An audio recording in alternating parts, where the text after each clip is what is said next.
Hello guys, current affairs funda में आप सभी का स्वागत है। मैं हूं आपके साथ अभिषेक शर्मा और आज की इस वीडियो सेशन में हम 8 नवंबर तक के सभी इंपॉर्टेंट करंट अफेयर्स कवर करने वाले हैं। हमेशा की तरह आप इस वीडियो को अंत तक जरूर देखिएगा। आज भी आपको काफ़ी कुछ जानने के लिए मिलेगा। सेशन की शुरुआत करने से पहले आप सभी को बताना चाहूँगा, यदि आप हमारी daily current affairs PDF, weekly PDF, monthly PDF और हर महीने के banking and economic awareness PDF चाहते हैं तो करंट अफेयर्स फंडा का 1 ईयर मेंबरशिप प्लान आप ज्वाइन कर सकते हैं, जिसका लिंक आपको वीडियो के डिस्क्रिप्शन में या फिर फर्स्ट कमेंट में मिल जाएगा। आपको बता दें, इस 1 ईयर मेंबरशिप प्लान के तहत जितना भी हमारा पीडीएफ कंटेंट है वो हम आपको 1 साल तक के लिए प्रोवाइड कराते हैं, जिसे आप डाउनलोड कर सकते हैं, प्रिंट आउट भी निकलवा सकते हैं। इसके लिए चाहे तो आप करंट अफेयर्स फंडा ऐप को यूज़ कर सकते हैं या फिर अपने लैपटॉप या सिस्टम की मदद से वेब लॉगिन भी कर सकते हैं। कोई भी आपका एग्जाम हो, बैंकिंग, एसएससी, रेलवे या फिर स्टेट पीसीएस, जहाँ पर भी जनरल अवेयरनेस या करंट अफेयर्स पूछे जाते हैं, सभी एग्जाम्स के लिए हमारा पीडीएफ कंटेंट काफ़ी यूज़फुल है। इस पीडीएफ कोर्स में आपको RBI circulars, financial awareness, digital awareness, banking awareness, general economic awareness सब कुछ प्रोवाइड करा रहे हैं। आरबीआई सर्कुलर्स की अगर हम बात करें तो आईबीपीएस पीओ मेंस एग्जामिनेशन में भी यहाँ से क्वेश्चंस पूछे गए थे, जो कि मेन सिलेबस का हिस्सा था, और आने वाले बैंकिंग एग्जाम्स में भी यहाँ से क्वेश्चंस पूछे जाएंगे। आरबीआई सर्कुलर्स आप आरबीआई की वेबसाइट से पढ़ सकते हैं, वहाँ पर अवेलेबल रहते हैं, पर काफ़ी लेंदी होते हैं और फाइनेंशियल और इकोनॉमिक टर्म्स उनमें काफ़ी यूज़ होती है, तो आपको समझने में समय लग सकता है, टाइम कंज्यूमिंग प्रोसेस ही होता है। तो यही काम करंट अफेयर्स फंडा ने काफ़ी आसान बना दिया है। हमने जितने भी आरबीआई सर्कुलर्स हैं पिछले 5-6 महीनों के, उन्हें काफ़ी ईजी लैंग्वेज में पीडीएफ फॉर्मेट में रेडी किया है। जितने भी रिलेवेंट फैक्ट्स हैं सबको इंक्लूड किया है, जो रिलेवेंट डेटा है उसको हटा दिया है, ताकि इंपॉर्टेंट पॉइंट्स ही हाईलाइट हो सकें। हर आरबीआई सर्कुलर के साथ आपको एमसीक्यूज मिल जाते हैं प्रैक्टिस करने के लिए, और ये जितने भी आरबीआई सर्कुलर्स हैं ये आपको इसी पीडीएफ पैकेज में मिलेंगे। बाकी कंप्लीट बैंकिंग अवेयरनेस हमने पढ़ाई है इसी कोर्स में, न केवल आपके बैंकिंग मेंस एग्जाम के लिए, बल्कि अगर आप बैंकिंग इंटरव्यूज देते हैं, जैसे SBI PO, IBPS PO, RRB PO, RBI grade B, इन इंटरव्यूज में जो बैंकिंग नॉलेज आपसे पूछी जाती है उसे भी आप आंसर कर पाएंगे इस कोर्स को पढ़कर। कंप्लीट इंडियन इकोनॉमी पढ़ाई गई है, ताकि एसएससी, रेलवे, स्टेट पीसी जैसे एग्जाम्स में आप इंडियन इकोनॉमी के क्वेश्चन जो पूछे जाते हैं उन्हें भी कर पाएँ। इंश्योरेंस इंडस्ट्री से संबंधित एक डेडिकेटेड चैप्टर इसमें दिया गया है। इंश्योरेंस के बेसिक्स आपके वहाँ से क्लियर हो जाएंगे। कंप्लीट इंडियन इंश्योरेंस पढ़ाया गया है, इससे क्या हिस्ट्री रही है, किस तरह से इंश्योरेंस इंडस्ट्री भारत में इवॉल्व हुई during the years, present status क्या है, जीडीपी में कितना योगदान है, और आईआरडीआई की आगे की प्लानिंग क्या क्या है, सब कुछ इसमें पढ़ाया गया है। तो ए टू जेड सब कुछ आपको 1 साल के लिए प्रोवाइड कराते हैं हम, यानी कि पूरे साल भर जितने भी आपके एग्जाम्स होंगे, जिनमें भी जनरल अवेयरनेस या करंट अफेयर्स पूछे जाएंगे, केवल यही एग्जाम, यही कोर्स आपका इनफ रहने वाला है। तो ये करंट अफेयर्स फंडा ऐप पर आपको मिल जाएगा। ऐप का लिंक वीडियो के डिस्क्रिप्शन में दिया गया है और फर्स्ट कमेंट में भी पिन कर दिया गया है। तो उस लिंक पर क्लिक कीजिए, ऐप को इंस्टॉल कीजिए, लॉगिन करने के बाद ये कोर्स आप बाय कर पाएंगे। फिर भी कोई डाउट है आपका तो हमारा कस्टमर केयर नंबर है 8448169188, इस पर आप कॉल कीजिए या फिर व्हाट्सएप करके भी जानकारी प्राप्त कर सकते हैं। तो बिना किसी देरी के शुरुआत करते हैं इस वीडियो सेशन की। सेशन की शुरुआत हमेशा की तरह क्वेश्चन ऑफ द डे से करेंगे, जिसका आंसर आपको अभी कमेंट बॉक्स में करना है। पूछ रहे हैं, 30वां संयुक्त राष्ट्र जलवायु परिवर्तन सम्मेलन कहाँ हो रहा है? Where is the 30th United Nations climate change conference happening? Options देख लेते हैं। Belem Brazil, Curitiba Brazil, Baku Azerbaijan, या फिर कोर्डोबा अर्जेंटीना। जल्दी से आंसर कर दीजिए, फिर हम आगे बढ़ते हैं। और इस तरह के क्वेश्चन भी आप प्रैक्टिस करना चाहते हैं तो हमें टेलीग्राम पर जरूर ज्वाइन कीजिएगा। करंट अफेयर्स फंडा नाम से हमारा टेलीग्राम चैनल है।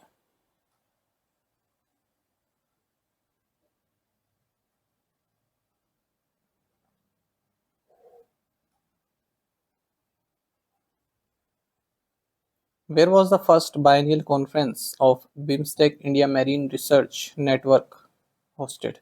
बिम्स्टेक भारत समुद्री अनुसंधान नेटवर्क का पहला द्विवार्षिक सम्मेलन कहाँ आयोजित किया गया? ऑप्शंस आपके सामने हैं। सही आंसर ऑप्शन ए है, कोची, केरल। तो फर्स्ट बाइनियल, बाइनियल का मतलब होता है 2 साल में एक बार होने वाला, और अगर ये होता बाई एनुअल तो यानी कि 1 साल में 2 बार होने वाला। तो conference of BIMSTEC India marine research network ये कोची, केरल में हुई है, और ये ministry of external affairs government of India द्वारा इसकी शुरुआत की गई थी 2024 में। हालांकि इस इनिशिएटिव को प्रधानमंत्री नरेंद्र मोदी द्वारा जो कोलंबो बिम्स्टेक समिट हुई 2022 वहाँ पर अनाउंस किया गया था, collective research in marine sciences के लिए। तो which post was Zohran Mamdani elected? Zohran Mamdani किस पद पर निर्वाचित हुए? राइट आंसर ऑप्शन डी है, mayor of New York city.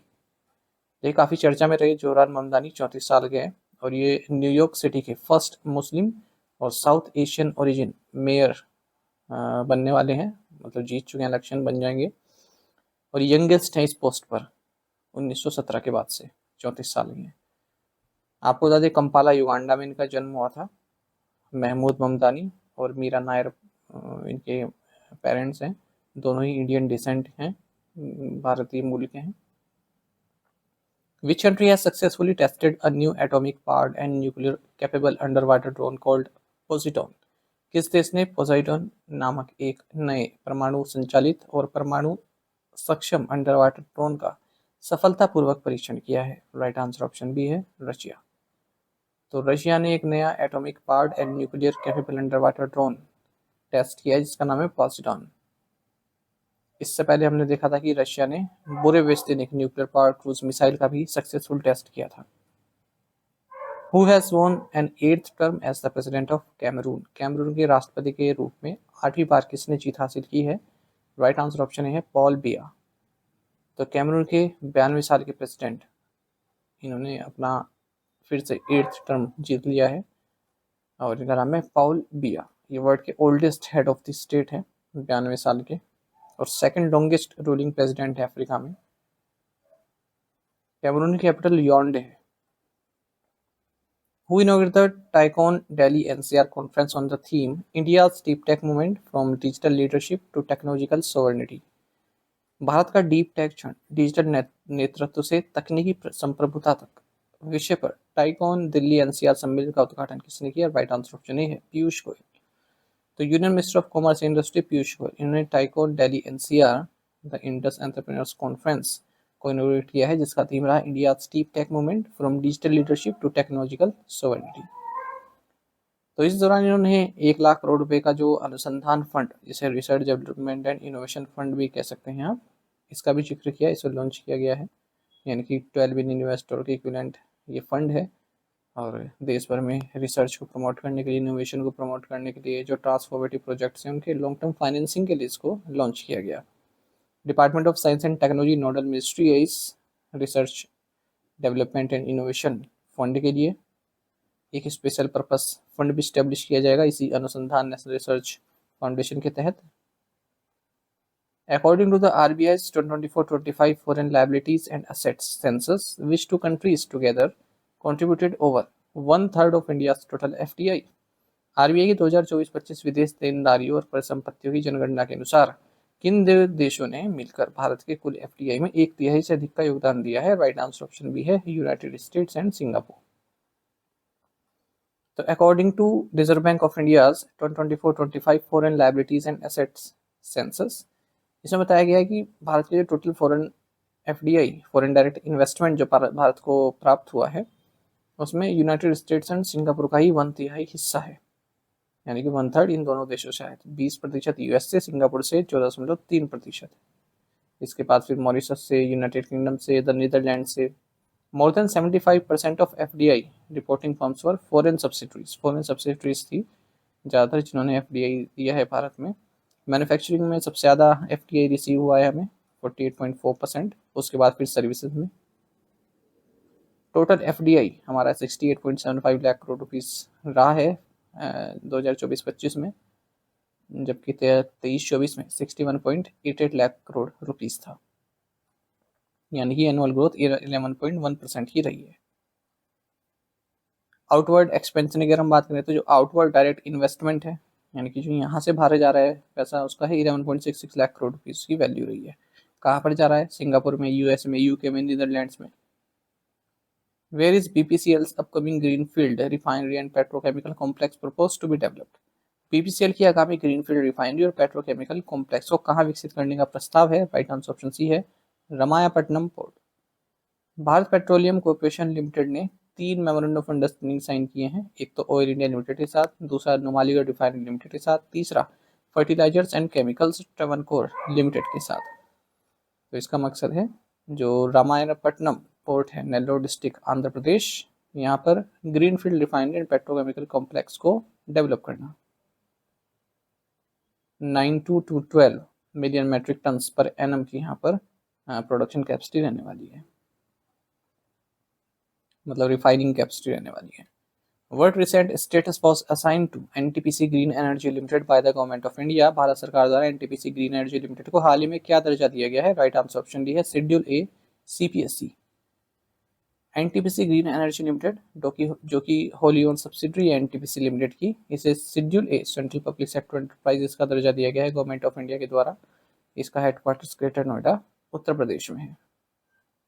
Which organization has signed agreements to pilot the Samriddhi Gram digital services project in 3 states? Madhya Pradesh, Uttar Pradesh and Andhra Pradesh. किस संगठन ने 3 राज्यों मध्य प्रदेश, उत्तर प्रदेश और आंध्र प्रदेश में समृद्ध ग्राम डिजिटल सेवा परियोजना को संचालित करने के लिए समझौते पर हस्ताक्षर किए? राइट आंसर ऑप्शन सी है टेलीकॉम सेंटर्स ऑफ एक्सीलेंस। तो टेलीकॉम सेंटर्स ऑफ एक्सीलेंस ने समृद्धि ग्राम डिजिटल सर्विसेज प्रोजेक्ट को इम्प्लीमेंट करने के लिए 3 राज्यों के साथ एग्रीमेंट साइन किए हैं, Madhya Pradesh, Uttar Pradesh and Andhra Pradesh. The project aims to transform rural India by integrating physical and digital services through BharatNet connectivity and will establish a Samriddhi Kendra in each village to provide a hub for services like e-governance, healthcare, e-commerce, financial inclusion। तो जितने भी क्षेत्र है ना, ये सभी सेवाएं दी जाएंगी समृद्धि केंद्र में, हर विलेज में बनाया जाएगा। तो टेलीकॉम टेक्नोलॉजी डेवलपमेंट फंड का हिस्सा है और मध्य प्रदेश में अरियन उमरी में, उत्तर प्रदेश में चौरवाला में, आंध्र प्रदेश में नाराकुंद्रू में इस्टेब्लिश की जाएंगे पायलट बेसिस पर अभी, यानी कि अभी एक्सपेरिमेंटल बेसिस पर। India recently held it's first joint working group meeting on agriculture with which country? Bharat ने हाल ही में किस देश के साथ कृषि पर अपनी पहली संयुक्त कार्य समूह बैठक आयोजित की है? राइट आंसर ऑप्शन बी है श्रीलंका। तो भारत और श्रीलंका ने अपनी पहली joint working group meeting on agriculture को संपन्न किया है न्यू दिल्ली में। अच्छा, भारत ने एक मल्टी एथनिक ट्राइलिंगुअल स्कूल भी बनाया है श्रीलंका के पोलनरुवा में। भारत ने ही इसमें ग्रांट अपनी असिस्टेंस दी है, मॉनिटरी असिस्टेंस, तब बना है ये। 9th meeting of India Uzbekistan joint working group on counter terrorism, ये ताशकंद में हुई। 15th meeting of India Australia joint working group on counter terrorism, ये कैनबरा ऑस्ट्रेलिया में हुई है। इस तरह से क्वेश्चन भी पूछे जाते हैं, जो ये न्यूज़ दिए ना मैंने आपको तीनों टू द पॉइंट क्वेश्चन, उनके आंसर देंगे। Which country launched nuclear powered submarine? Khabarovsk, Russia. What is the name of India's first defense electric vehicle unveiled by Pravik Dynamics Private Limited? Wheel. Which bank has approved the reappointment of Kazad Barucha as Deputy Managing Director for a period of 3 years? HDFC Bank. Which city has been proposed by the Athletics Federation of India to host 2028 ASEAN Indoor Athletics Championship? Bhubaneswar. Which माफ कीजिएगा, union minister of finance and corporate affairs Nirmala Sitharaman inaugurated the newly constructed central goods and services tax Bhawan in which city? Answer is Ghaziabad. आप में से कई students ने बिल्कुल सही answer किया है, इस तरह से पार्टिसिपेट करते रहिए। चलिए आज के असाइनमेंट क्वेश्चन देख लेते हैं, इनके आंसर आपको भी करने हैं कमेंट बॉक्स में। Who has been appointed as the new ambassador of India to Japan? Who was the United Nations first secretary general from a country of the global south? Where was the third edition of international strategic engagement programme InStEP held? Who inaugurated the National Seeds Corporation's state-of-the-art seed processing plant in New Delhi?